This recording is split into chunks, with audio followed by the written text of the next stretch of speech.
Ladies and gents, we got Tucker Carlson on Piers Morgan Uncensored discussing the Trump winning presidency, his assassination attempts, their attempt to throw him in jail, all of that. So enjoy this Tucker Carlson and Piers Morgan clip. Let me run it for you.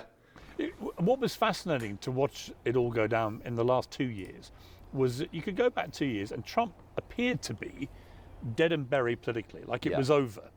All the momentum was swinging behind people like Ron DeSantis. It was like the party were desperate to move on from Trump.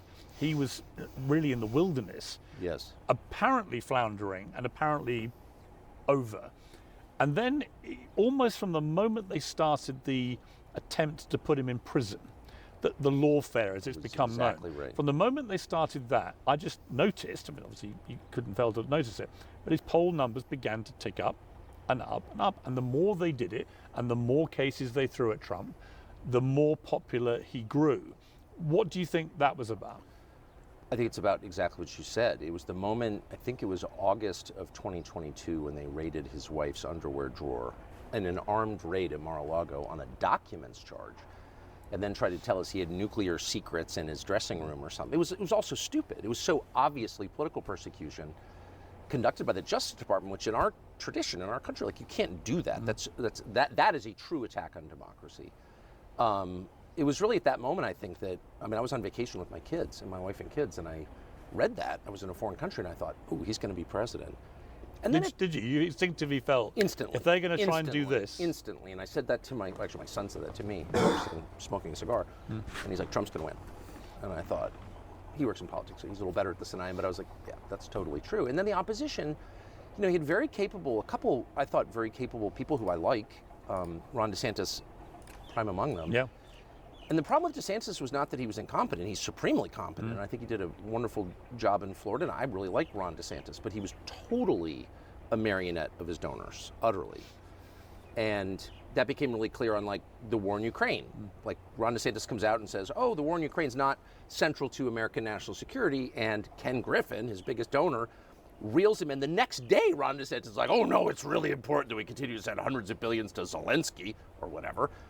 And then his donors demand a hate speech law in Florida. He pushes it. It passes. It was too obvious. I would say this to his face. I hope he sees this because I mean it with love. You can't be a pure puppet of your biggest donors. Everyone's influenced by the people around him. Donors have a great deal of influence, inordinate influence probably. But you can't do exactly what they say every time. And it made DeSantis look weak. And it made him look controlled. And this is a moment where people are kind of hip to that trick and they sort of know the politicians, you know what I mean, aren't really acting on their behalf or even independently. They're acting because some billionaire told them to do what they're doing. And I think DeSantis was just too obvious about that, and it destroyed him. And when the lawfare continued, it seemed to me the tipping point where I was convinced Trump would win was the attempt to prosecute him for ultimately what he was convicted of doing, which was shuffling a bit of paperwork over an alleged one-night stand with a porn star 18 years before, which on every level was so ridiculous. And I immediately looked at the polls, and what was fascinating was, I mean, no Americans thought this was a good idea, to go after Trump over something so trivial, to actually drag an American president for the first time through a criminal court over something so pathetic and so inconsequential, so meaningless, was such an obvious example, it seemed to me, of a petty, political, spiteful move to try and shut Trump down. And by doing it over Stormy Daniels, it just seemed to me, well, if you're going to do this, he's going to win the election. Americans are not going to put up with this. with respect, I don't think the president handled it in exactly the right way. I would have said, all right, everybody here in this room, all my judges arrayed against me, raise your hand if you haven't sent money to your girlfriend or boyfriend. I mean, let's be honest. Let's make that the new standard. If you're an American politician and you've ever sent money to your girlfriend or boyfriend, because a lot of them, those guys have boyfriends, then you're disqualified. So we're going to make that the new standard. Then there's no Congress. No, I'm serious. It was like Matt Gaetz, oh, we're going to leak the, ethics committee investigation we did on it. And Gaetz said something which I wish had come true, which is, okay, fine, let's leak all the ethics committee investigations, all the sealed investigations into sitting members of Congress. I mean, if you want to play that game, let's play the game, right? And I spent my life there. Because it is a game. I mean, Well, that it's was not only a game. It was a political game. The supreme hypocrisy of people like Mitch McConnell, or pick one, with personal lives that would not withstand scrutiny. They wouldn't, and God can sort that out. It's not really my place to judge, but as long as we're judging, okay, let's judge. They're not in a position to talk like that at all. A lot of these guys are completely controlled by their personal peccadillos, by their personal failings, and everyone knows that. So, like, how about stop? How about shut up?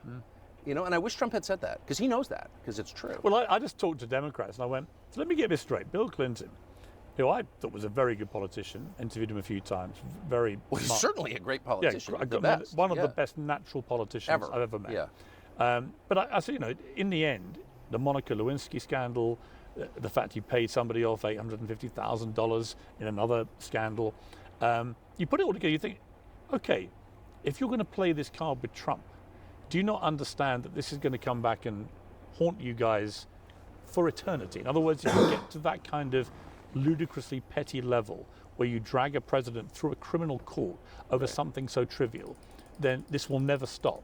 Right. Well, it also devalues Americans' faith in their justice system, which is a real cost. It's I think, a country-destroying cost. And if there's one thing, there's this constant conversation about what makes America, well, as we say, exceptional. Why is it different? Why do people want to come here? And you often hear the dumbest people in our society say it's because of our free market economy. We're rich. There are tons of rich countries. People want to move. Don't want to move. A lot of rich people in Lagos, Nigeria. No one moves there. The main thing that we have always had is a fair justice system. Not perfect, but basically pretty fair, where every citizen is treated equally. I mean, that's the promise of the United States. And if you tamper with that, you're really messing with the core formula of the country. I mean, there's an egalitarian spirit that undergirds all of our institutions. I'm a citizen, I'm your equal. That's a Northern European concept that was brought to North America 250 years ago. It's worked great. People like it, no matter where they're from. And they are destroying that. The left is destroying that, with the complicity of lots of Republicans, too. It's not just the Democratic Party. But I don't think we should mess with that at all. The other pivotal moment, it seemed to me, in the race was the assassination attempt, where Trump's reaction, I mean, my brother was a British Army colonel, for example, and he said to me, you never know how people are going to react till they get shot. That's right. That some people that you would least expect crumble, cry out for their mother. Other people who you may not expect to be that courageous leap up and go straight back into the fire. And he said, you just don't know. Trump's reaction was genuinely extraordinary, because he didn't know if there were other shooters in that audience. His natural gut reaction was to stand up, say, fight, fight, fight, with blood pouring over his face. And it became not just an iconic image, but I'm certain that if there was any doubt, that's the moment he won the election. Of course. Did you feel the same? Of course, because the prerequisite for leadership is bravery, physical bravery, not just conceptual bravery. I'm so brave. But actual bravery. The guy who leads the tribe is the guy who, repels the invaders, period. That's been true since we lived in caves, and it's never going to not be true. And, Kamala Harris would like it not to be true, because she's obviously a coward who follows instructions. And the leadership of both parties is that way. And Trump is unusual in that he has bravery. And people follow that. It's a matter of instinct. I do think that shooting, I hope that'll be examined, because what's happened with the investigation? We don't know anything about this Well, kid. Piers, I don't know, because you're not from the United States. It's very common for assassins of presidents to have no motive at all. Extraordinary. And at the age of 20 to have no social media profile. He never went on the internet. Nothing. It's kind of weird. No record at all. Yeah, not at all. No cutlery in his own home. Advanced bomb making skills. Operating drones, bringing in a rangefinder, making a pretty great offhand shot at 150 yards under duress. It's just normal in America. I mean, the whole thing is so nuts, actually. The fact that the Secret Service allowed this to happen, which they did. The guy's on the most. Oh, if I was running the Secret Service for the day, what's the first place you'd look? Oh, it would be the flat roof with a direct line on the stage. You think? And there was not one agent positioned or assigned to look at that. None. They had no idea. But why? Well, because they wanted to kill Trump, obviously. The Biden administration wanted to kill Trump. I mean, there's no doubt. Do you genuinely think Of course, that? I know that. And I know that by what I saw. In other words, if you leave your child inside a locked car on a hot day and go into a casino and spend 3 hours gambling and the kid suffocates, I can say, Piers, you killed your child. And you say, well, I didn't mean to. It doesn't matter. You didn't care enough about your child that you went back and rescued him from suffocation. It's demonstrable. Your intent can be divined from your actions. If you allow a roof 140, 30, 40 yards away to remain unsurveilled, a guy with a rangefinder and a drone to come into your area while the presidential candidate speaking, you don't care about saving the life of that man. I actually thought what happened at the golf course a few weeks later was even worse. Let me know what you guys think so far, man. I mean, they tried to throw him in jail. I think they're basically just tried to frame him. And then, I mean, the fact there was like 4 buildings around the whole stage.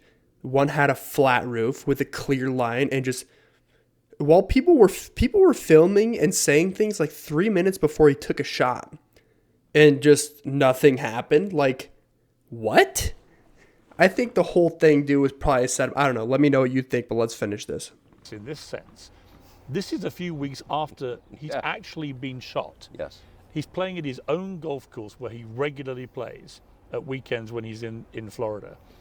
And he was 5 minutes away of walking up to a green where if one Secret Service agent who happened to walk ahead had not seen the barrel of a rifle poking out of a bush, that guy had a loaded AK-47, he had body armor, he was ready to go. Trump would be dead. And that would have been, I think, the biggest scandal ever, because that was just weeks after he'd already survived an assassination. But no one makes much of a fuss about that either. How many members of Congress did that guy meet with? A lot. He was in Ukraine, which is controlled by the U.S. intel services. I mean, that's just a fact. He was in Ukraine, which is a kind of wellspring of lunacy. Sorry, I know you support it, but it's done more to destabilize the West than anything that's happened in my lifetime. And the amount of evil that has emanated from that country, the amount of assassinations that have come from Ukraine, I happen to know, is very high. And so this guy is in Ukraine and having contact. Well, how many members of Congress did he meet with, and what do they talk about? This is an assassin. No, we don't know. So, and we don't know. Again, the media, fascinating. The mainstream media.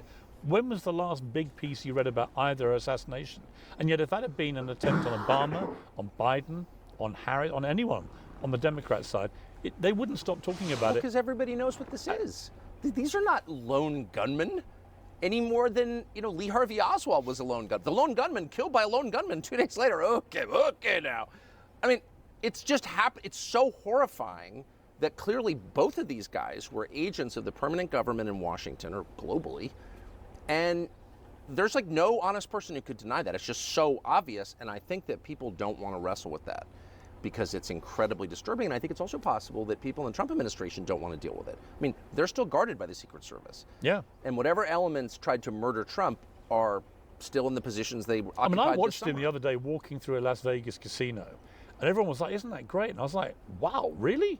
They're letting the president walk through an open casino with endless amounts of people milling around. I think you can carry guns in Vegas, I think, can you? It seemed to me a very high-risk environment to put a guy who literally just survived 2 assassination attempts. Is it 2? I mean... Well, there are more, I think, aren't there? I mean... That we don't know about. I don't think that Trump doesn't want people to know about probably the reality. I think what you're saying is true. So I think it's even more extraordinary than you're saying, actually, or than we really know. Do you worry about him staying alive, literally? No.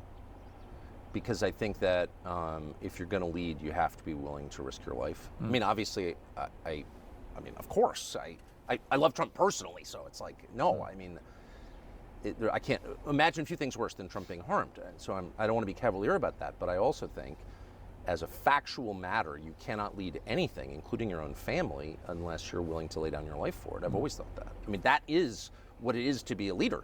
I'm putting other people before myself. It doesn't mean that you take senseless risks, of course, but it does mean that you have a measure of physical courage, and Trump is displaying that a lot, and I think it's essential. I think it's absolutely essential, and you'll hear people say, well, I'll never take any risk. No.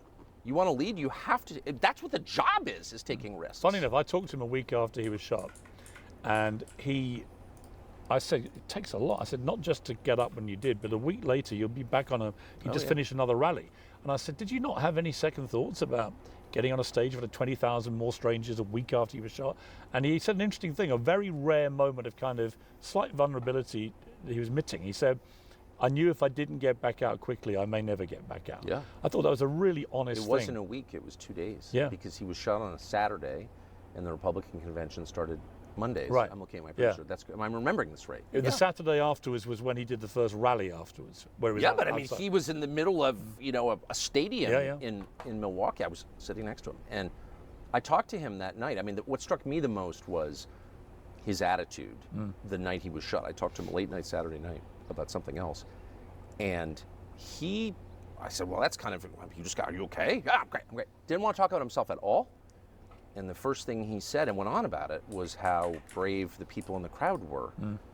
And I thought, he's often been called, well, he's always called a narcissist, but here in his moment of crisis, he's directing attention to other people. I thought that was so, because as you said, you don't really know a man until there's a lot of pressure. Do you think he's applied. changed? I mean, I've spoken to him a few times, not as much as you will have done, but I do detect that two things have changed him as a man. One, getting a second chance at life, literally, where half an inch and he's dead. And the other, getting another go at the presidency, which was, whatever people want to say, it was completely derailed by the pandemic. And I think that without that pandemic, he'd have been re-elected very comfortably. And so he had a chance, a sort of do-over at two things, professional and personal. Yes. And I do sense with him, both privately but also what I'm seeing in public, a slightly changed guy. Do you feel that? Oh, I strongly feel that. I strongly feel, on many levels. I've noticed it. I mean, I was at the inauguration, and right near him when he gave that inaugural, I've never seen him read. He's an amazing conversationalist, a wonderfully entertaining host in person, and he's a great extemporaneous speaker. But he's never been a great teleprompter reader. He didn't miss, as a teleprompter reader, I notice he didn't miss a single word in that inaugural. He was just so calm. It's stylistic, but I think it speaks to something and deeper. disciplined. And disciplined. And really focused, right? But the pitfall, look, I mean, Trump has full command of the U.S. government to the extent anybody ever does, because it's so huge. And we're just going to stop there. Let me know what you guys think, man. I mean, what Trump has gone through the past year is just insane. But I'll see you guys later.